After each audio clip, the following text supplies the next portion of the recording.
There we go. Hello, everybody. Welcome to another episode of Off the Post. I'm your host, Jen, this evening. And today we are going to talk real quick about the two USA versus Russia games. And then we're going to spotlight the Houston Dash. Before we do that, let's check in with our panel of one for the evening. And Danica, how you doing tonight? I am good. Just hanging out, living in Denver, working. Nothing too crazy going on. Excited for the season to start. Yeah. I think after those two USWNT games, I think we're all ready for the NWSL to start. But maybe that's just me. So let's start with those two games. I'll start off. I don't really have much to say right off.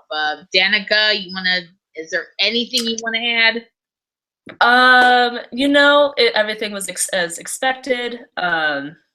We blew them out. Everyone played as you'd probably expect them to play. That's it. Yeah, I mean, there really isn't much you can say. What did we learn about the U.S. from these games? Nothing, because Russia is exactly who we thought they were going to be. People look good. Of course, they'll look good against a team that we outmatch. I will say, though, that the Russian keeper in the second game, Grichenko, was really, really good. She had despite the scoreline, she had an outstanding game, and I think it probably would have been a much higher U.S. scoreline if not for her. But yeah, Russia were just slow, so outmatched. A lot of offsides for the U.S., which is not a good thing. The stars rising, although we do have to give a shout out to Rose Lavelle. That's true. Impressed. She's had, 4 caps now, and she has looked better in both games she played at Shiva and these two games than a lot of the veterans on the field. And I think a lot could be said for the a lot of the newcomers. I mean, they looked better than players who have been there for a while. So that might be something to think about going down the road. But yeah, these two games were just basically a cash grab from the Federation. Bring in a overmatched opponent for a couple friendlies, score a few U.S. goals, get the fans a good show, bring in the money, blah, blah, blah, blah, blah. All the complaints that we've heard a million times before. I mean, there really isn't much to say, other than the fact that Ali Long should never take penalties for the national team, ever. That was just boo. That was a bad penalty. And that is one thing. The USS need to find another penalty kick taker other than Carly Lloyd, because she seems to be the only one to score them on a consistent basis. So, yeah. Well, yeah. Sorry we didn't get a more in-depth recap, but there just wasn't anything to say. It was kind of boring. Sorry, go ahead. Well, if there were two things to talk about, wouldn't even be about, per se, the game. Is one, I want to see a Rose Lavelle versus Tobin Heath one-on-one. And then two, just we had talked about this before the show a little bit. I mean, so we started Campbell and Houston, so you got the home crowd, but hometown crowd excited. But a lot of people were giving Jill Ellis crap for not starting Ojai and hometown and stuff like that. But to me, just starting someone purely for sentimentality doesn't seem like a good way that you want to kind of run the national team. So even as a Dash fan, I know that maybe it would help with ticket sales and stuff like that, but I don't know. You need to kind of, if you're playing the game, I feel like you have to divorce yourself from that if you're going to do it well. Yeah, and that's one thing I will give Jill Ellis credit for, is not being driven for sentimental reasons. I give her crap for a lot of stuff, but that is one thing I think that she does well that maybe hasn't been done well by previous national team managers. Not naming any names, but. Yeah, it is something that you do have to respect Jill Ellis for, even though it kind of sucks for maybe the family or the friends who might have wanted to see their family member or friend play, but yeah. So I mean, that's pretty much it. Two really boring games that I think NWSL coaches may have preferred to have their national team players in camp instead of wasting time, but. It's in the past, and we are going to move on to the Houston Dash spotlight. Woo! The now third newest team in the NWSL. So we'll talk last year. I know this is probably going to be painful for you, Danica. Tell us about the Houston Dash in 2016. I feel like we should just skip this whole segment of the show. So we started out like that first game, Carly had that rocket goal. You start it and you're like, yeah, we're gonna kick butt, we're gonna win, this is gonna be great. And then the season, it continues past that first game, and we went, we hit. I don't know if you recall, there was these 6 games in a row that we lost every one of them to the same scoreline, which was probably the worst experience as a fan. Like, it kind of got to the point where you're just like, just beat us by more if you're gonna beat us. Like, can you just break at least that trend? And I think we were talking about, like, and I think it's like, you had to ask, like, why in the world is this happening? One, well, it hurts when, like, Lloyd is out and she's, like, such a big, like, chemistry and playmaker for the team, so that's gonna hurt you. And then, I don't know, when Waldrum, you have these really quality players, like, what is going on? And then you also have a defense that just isn't clicking. It just is doing awful. And, like, the games are won on defense. You can't surely win off your offensive talent. But, like, even then, like there was a period of time when Ohio just couldn't get it together. And you're like, come on. But then when and then of course she finally does, and you get like her like tying Williams, like almost getting the boot. If it weren't for, like, I think if she had one more assist, she would have gotten it. And so it's so hard because you look at that and you're like, wow, you must have done well. And then you look at this season and you're like, oh, that number 8 spot seems a little generous. So, I don't know. I feel like that was that season. We don't need to dwell on that. Well, I'm going to add a couple things. Like, you touched on the loss of Carly Lloyd. If you look at the record when they had her, and she only played 7 games. I mean, really could say only 6 because one of those she went out after like 5 minutes when she suffered the knee injury. 4 of their 6 wins last season came when she played more than 5 minutes in a game. They came with her on the field. They had 2 losses in 13, 14-ish games without her. I think that says a lot to how important she was to the team last year and how much their offense just went when she was gone. I mean, like you said, 6 straight 1-0 losses. A record for futility that I hope never happens again. We don't see for any team for ever maybe, because that was just painful. It was so sad because they started out so strong, and then they had Lloyd's injury. It's just nobody could find the back of the net. And by the time we started, finding the back of the net, it was just basically too late to dig themselves out of a hole that they'd dug in. So 2016, not a year to remember. Let's move on to 2017. Yay! So we have a lot of new faces. Yeah. Basically, their entire back line is almost completely new. Is there one player on the defense that you are probably interested to see how they do the most? Yeah, probably Janine Van Wyk, just because, or Van Wyk. Oh, I should probably make sure I'm saying that correctly. Van Wyk. I've heard so many different pronunciations. Well, just because, and we had kind of touched on this earlier, so she has a lot of international experience, and she's been on the South African national team since she was 17. She's the most capped South African player in general, like men's and women's. So she has a lot of experience with that. And then she also it has like helped start like her own kind of leagues and teams and stuff. And so she's like a player coach. So like obviously she must have a leadership potential within herself, like not only experience, but clearly can be a leader having that background.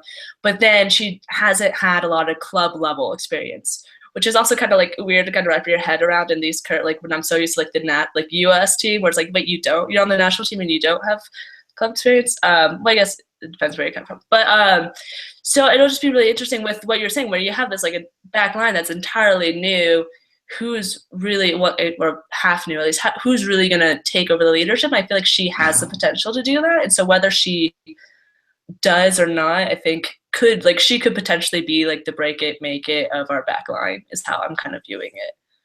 myself. Yeah, I'm curious about Van Beek.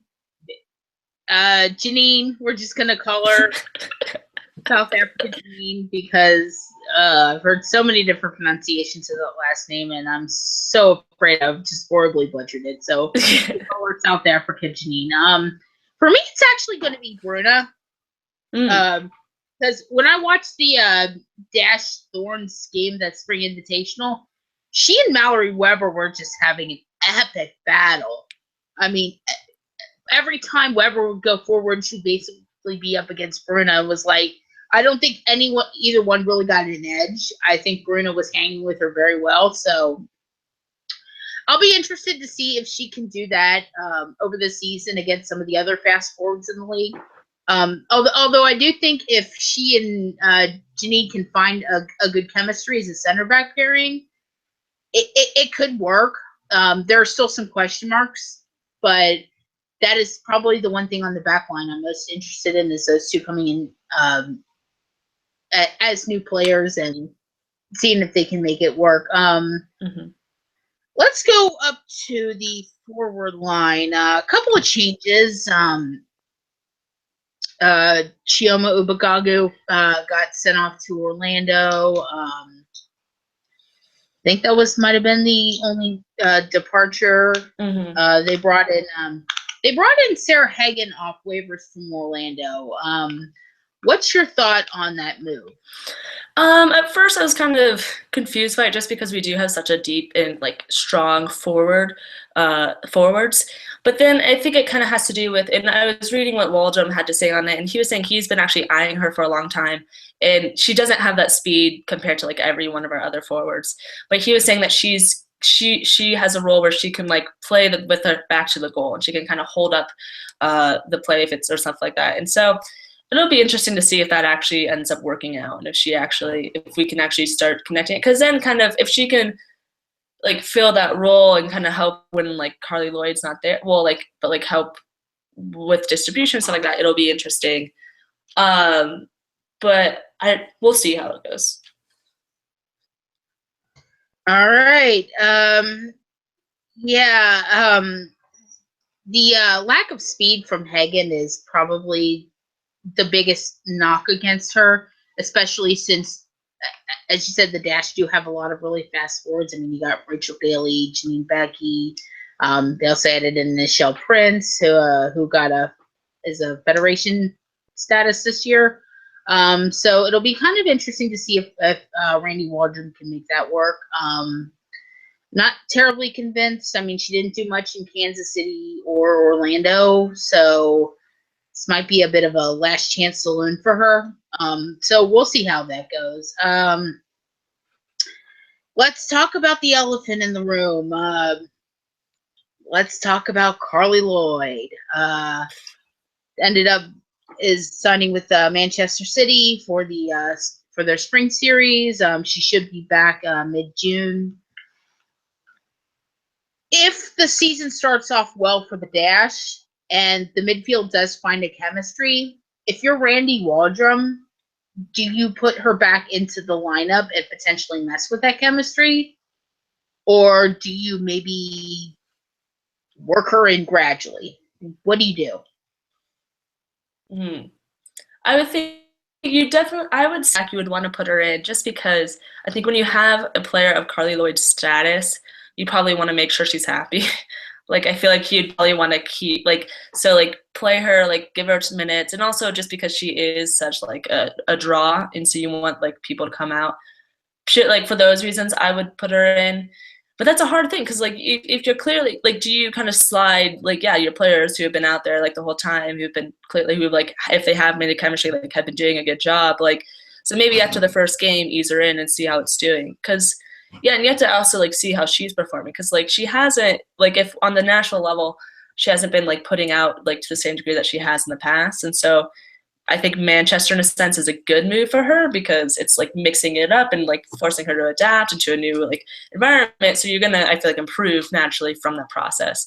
So it's one hand I'm really excited that she's doing that because hopefully she comes back stronger. So I would think I want to say let the people who've been there the whole time like have their moment and like work her in slowly. But knowing Waldrum, I feel like he would just throw her right back in.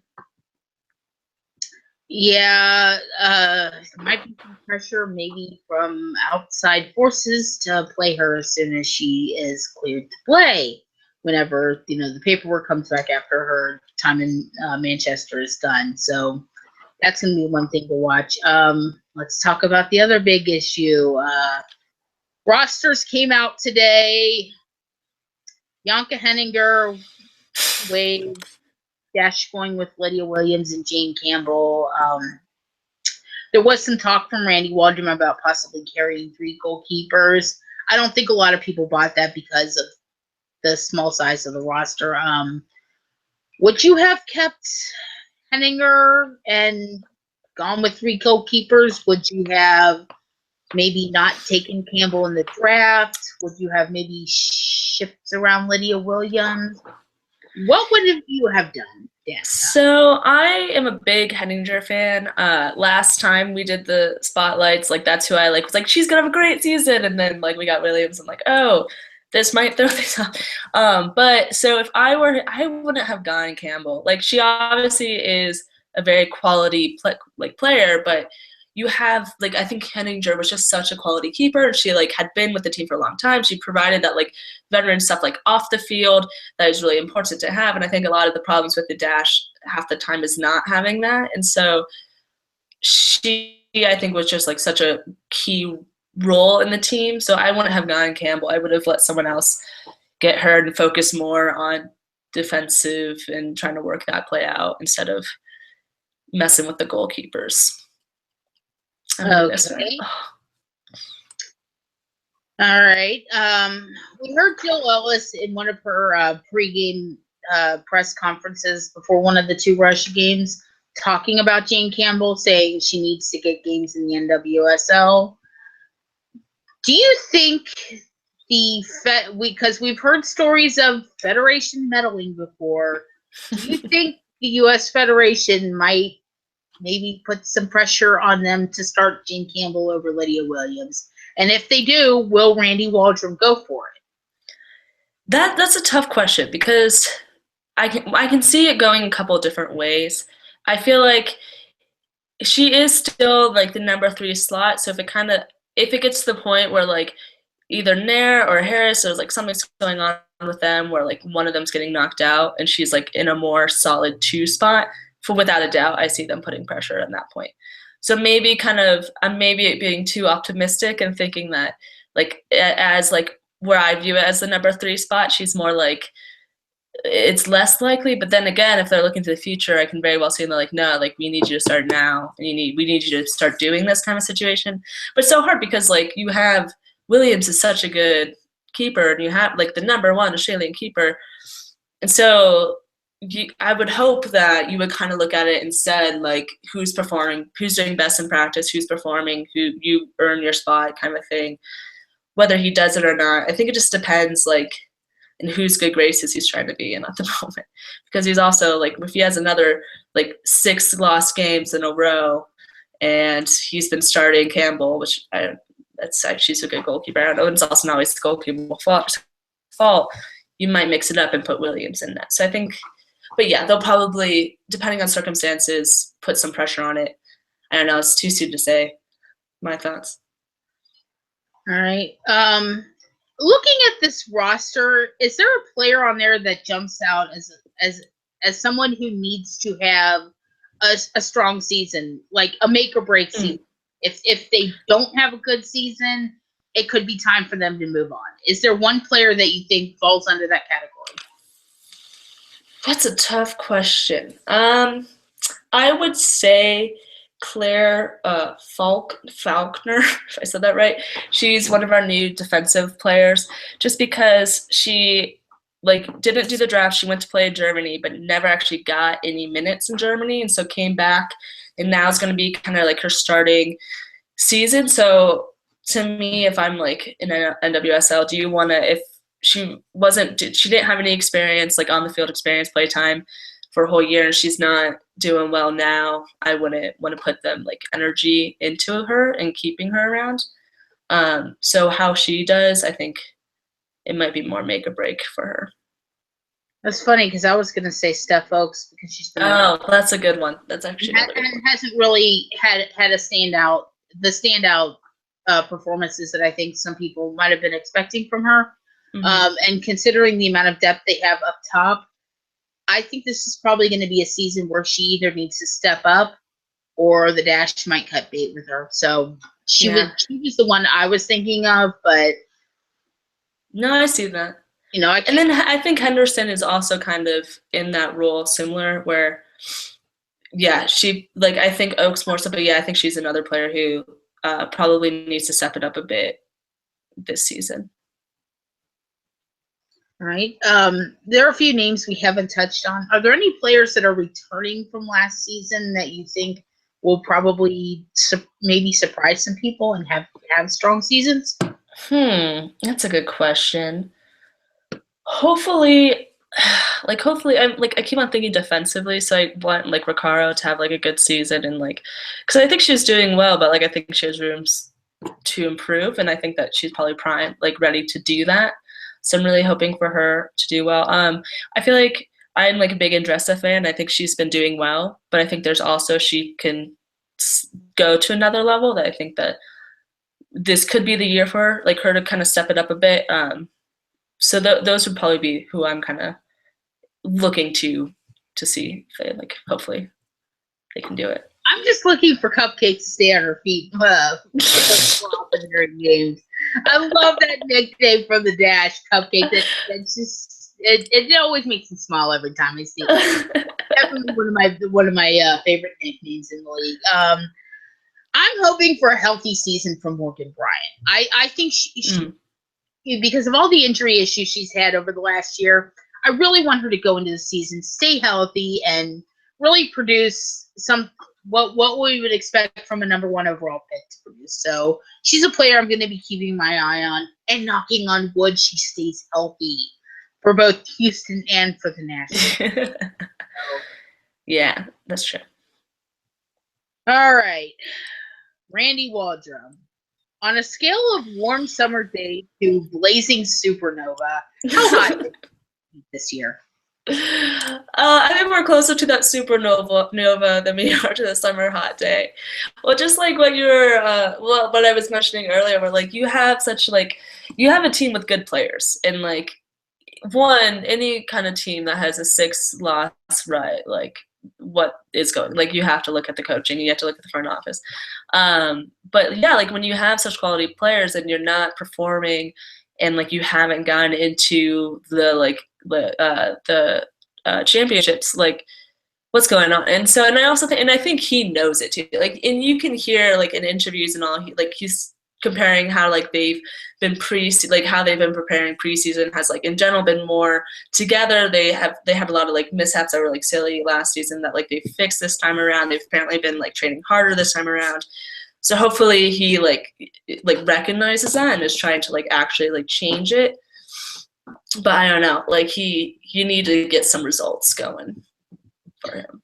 Yeah, I'm in full agreement with you on the blazing seat. I think he's probably got the hottest seat in the league, along with Matt Beard a little bit, and I think also maybe a little bit Riley, which is kind of funny, even though they won the championship. But yeah, of all 10 coaches, he's definitely got to be on the hottest seat in the league because it's just. I'll basically say if they do not make the playoffs, even a top 5 finish, if they don't make the playoffs, he's gone. Because this is just something has to get better for them, or he's gone. That's all there is to it. Prediction time. Where do we think the Houston Dash will finish? Drum roll, please, Danica. Where are you picking your Dash? I'm gonna be optimistic. I'm gonna say number 3. I think we're gonna make it that far. We're number 8 this time around. But I think we have the players. We have, I think, the makings of a potential like good back line. and we hopefully Walsham steps it up a bit. So I feel like we have, it's, I don't know, you know, when it's like, you're like, it can go either way, and you're like, you have all the pieces, but whether you know how to actually assemble them is the question. And so I'm going to stay optimistic, and I'm just going to say number 3. I think we're going to make the playoffs. I don't think we're going to win it. But, so yeah, I'm going to say number 3. I'm so glad we're not in the same room because you probably hit me for this. And this is not enough. It's not saying they are bad. This is more an indictment of how close the league is. Somebody had to end up here. I got the names. And it's probably like a thing where 3 through 8 would probably be separated by 3 or 4 points. That is how close I think this season is going to be. And you know, somebody had to end up there. So right now I got them in 8th. I just think there are too many questions on the back line. Too much inexperience at the club level. You know, I want to be optimistic and I want good things for the Dash. I honestly just don't see it under Randy Walden. I think they should have made a change after last season. And you know, like we said, if they don't get to that thing, I think he's gone. So, you know, it's not so much them being bad, it's just everybody else being so close together. Somebody had to end up there. So for me, the Dash is 8th, but it's not personal. I hated to do it, I really did, but that's just where we're ending up. I'm so sorry. I am sorry. sorry. I'll just never talk to you again. Just kidding. Yeah. You'll crack. I would say we'll see how this plays out on the pitch, but I don't know if I want to make that. Oh yeah, 6-1 losses. I got that card. So yeah, anything we didn't touch on for the Dash this season that you want to talk about before we sign off? No, I guess tangentially related. Our enemies, which I feel like is everyone at this point, Orlando, have Marta, which upsets me. Not that I obviously want her in the league. I just don't want Orlando to have it. You know how like they tried to force these rivalries and stuff like that? They actually succeeded with. Initially, I was like, pfft. But then when we've lost repeatedly to Orlando, I'm on board. I don't like Orlando. Yeah, rivalries are fun. I wish the Flash had an actual rival last year instead of Boston, which was kind of it wasn't like Orlando Houston where 2 of those games were really close and I think either team could have won it. It was just a one-sided thing. And I kind of want to see more rivalries develop, and you know, maybe Houston Orlando is developing into one. And you know, as for what you just mentioned, Marta, I'm probably going to get a lot of flack for this. I'm not sure Marta's enough to drag Orlando into the playoffs. I think 3 or 4 years ago, she probably would have been at that level and probably could have gotten it done single-handedly. But if you watch her, I mean, if you had seen the 2 Champions League games she played against Barcelona with Rosengard, she looked average. She did not look like her head was in it at all. Maybe that'll change with the new environment. I don't know, but it's just been over the last couple of years. She hasn't looked quite at that level she was when she was winning all those awards and everything. And she looked definitely like the best player in the world. So, you know, I wish good things for her. You know, I want every team to be as successful as they possibly can. I am a little bit skeptical, but we'll see how that goes. It's definitely a big hype signing for the league. I think for the league in whole, it is a great signing because it will bring interest. It will bring outside sponsorships that she has with her. It'll bring all that. So for the league, it's great. For Orlando, maybe great on the marketing side. We'll see how it goes on the field. You have anything you want to say? Any final thoughts on anything before we say goodbye? Dash on is how I'd like to leave this. Not a bad way to sign off. Dash on, I guess, except when you play the current. Because you which is why it killed me to put them so low. Let's not get it twisted. Houston is my number 2 team behind the Courage. So that was not. That's easy. I feel like that was not easy for me at all. Houston is everyone's like number 2 team. I feel like. Maybe I shouldn't say that. Maybe not everyone's. They're always the bridesmaid, very rarely the bride. So. Never married. All right. Well, I think that'll wrap it up for us. On behalf of my lovely panelist, Danica, I'm Jen, and thank you for tuning into our Houston Dash Spotlight. We will be back, not quite sure exactly when this week, because we do have a couple more spotlights to get through. We'll let you know. Check out our Twitter feed. Check out all that stuff. And stay tuned. And now we do the wave. Bye-bye.